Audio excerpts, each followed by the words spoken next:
ಹರಿ ಓಂ ನಮಸ್ತೆ. ಇಂದು ಸಮಾಜದಲ್ಲಿ ಅಭದ್ರತೆ, ಅಸಂತುಷ್ಟಿ, ಸಮಾನತೆ, ಅತ್ಯಾಚಾರ, ಅನಾಚಾರ, ಭ್ರಷ್ಟಾಚಾರ ಇವುಗಳೆಲ್ಲ ಯಾಕೆ ಆಗ್ತದೆ ಅದಕ್ಕೆ ಉದಾಹರಣೆ ನಮ್ಮ ಯೋಗಿಗಳು ಸಾಕಷ್ಟು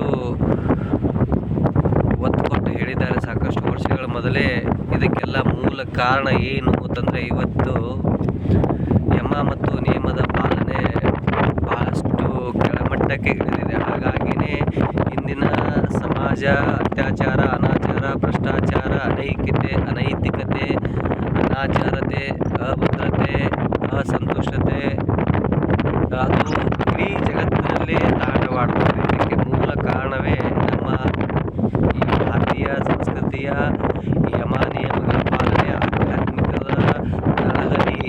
ಹಾಗಾಗಿ ಈ ಯಮ ನಿಯಮಗಳು ಜೀವನದಲ್ಲಿ ಇವತ್ತು ಡಿಪ್ರೆಷನ್ನು, ಎಂಗ್ಸೈಟಿ, BP, ಶುಗರು, ಹಲವಾರು ರೋಗಗಳಿಗೆ ಮೂಲ ಕಾರಣವೇ ಯಮ ನಿಯಮಗಳ ತೊಂದರೆ ಇರುವ ಕಾರಣಕ್ಕಾಗಿಯೇ ವ್ಯಕ್ತಿಯಲ್ಲಿ, ಸಮಾಜದಲ್ಲಿ ಯಮ ನಿಯಮಗಳ ಪಾಲನೆ ಅತಿ ಕೆಳಮಟ್ಟದ ಕಾರಣಕ್ಕಾಗಿಯೇ ಇಂದು ಈ ಸಮಾಜ ಈ ರೀತಿ ಅನಾಚಾರ, ಅತ್ಯಾಚಾರ, ಭ್ರಷ್ಟಾಚಾರಗಳಿಗೆ ಒಳಗಾಗಿದೆ. ಯಮ ಮತ್ತು ನಿಯಮಗಳಲ್ಲಿ ಯಮ ನಾವು ಸಮಾಜದ ಜೊತೆ ಹೇಗೆ ವ್ಯವಹಾರ ಮಾಡಬೇಕು ಅಂತಕ್ಕಂಥದ್ದು ತಿಳಿಸಿಕೊಡ್ತದೆ. ಅಹಿಂಸಾ, ಸತ್ಯ, ಅಸ್ತೇಯ, ಬ್ರಹ್ಮಚರ್ಯ, ಅಪರಿಗ್ರಹ. ನಾನು ಆಲ್ರೆಡಿ ಯಮ ಮತ್ತು ನಿಯಮದ ಒಂದು ಕಾನ್ಸೆಪ್ಟಲ್ಲಿ ಈ ಯಮ ಮತ್ತು ಈ ನಿಯಮವನ್ನು ಬಹಳಷ್ಟು ವಿವರವಾಗಿ ತಿಳಿಸಿದ್ದೇನೆ.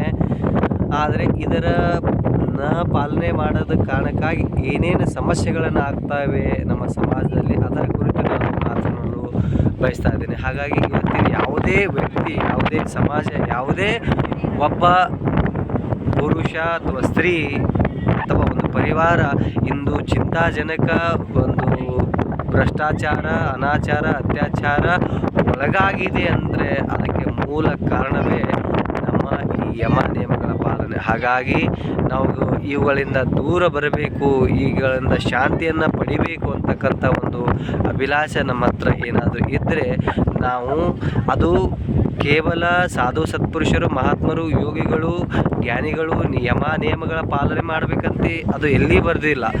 ಅದು ತ್ರಿಕಾಲ ಬಾಧಿತ, ಎಲ್ಲಿ ತ್ರಿಕಾಲದಿಂದ ಯಾವುದೂ ಅದಕ್ಕೆ ಟಚ್ ಮಾಡೋಂಥ ಪರಿಸ್ಥಿತಿ ಇಲ್ಲ. ಹಾಗಾಗಿ ಯಾರಾದರೂ ಕೂಡ ಈ ಯಮ ನಿಯಮಗಳನ್ನು ಪಾಲನೆ ಮಾಡಿದರೆ ನಮ್ಮ ದೇಶ, ನಮ್ಮ ಪರಿವಾರ, ನಮ್ಮ ಸಂಸ್ಕೃತಿಯನ್ನು ಬೆಳೆಸ್ಬೋದು. ಅದಕ್ಕೆ ಮೂಲ ಕಾರಣ ಯಮ ನಿಯಮಗಳು. ಹಾಗಾಗಿ ಯಮ ಮತ್ತು ನಿಯಮವನ್ನು ನಿಮ್ಮ ಜೀವನದಲ್ಲಿ ಅಳವಡಿಸಿಕೊಳ್ಳಿ.